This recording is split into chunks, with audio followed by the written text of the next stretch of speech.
වැලිකඩ බන්ධනාගාරයේ වසර 16ක බරපතල වැඩ සහිතව සිරදඬුවම් විඳින උතුරුමැද පළාත් හිටපු මහ ඇමති එස්.එම්. රංජිත් මහතා එම බන්ධනාගාරයේ මුද්‍රණ අංශයේ සේවයට යොදවා තිබෙනවා.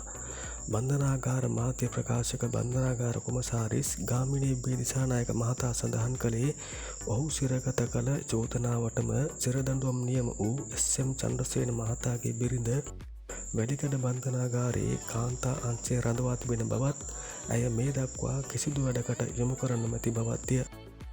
මුද්‍රණ අංශයේ සේවයට යොදවා තිබෙන හිටපු මහ ඇමතිවරයාට පොත් බැඳීම, ලිපිගොනු සෑදීම ආදී වැඩ රැසක් කිරීමේ අවස්ථාව උදා වී තිබෙන බවත් ඒ මහතා ප්‍රකාශ කළා.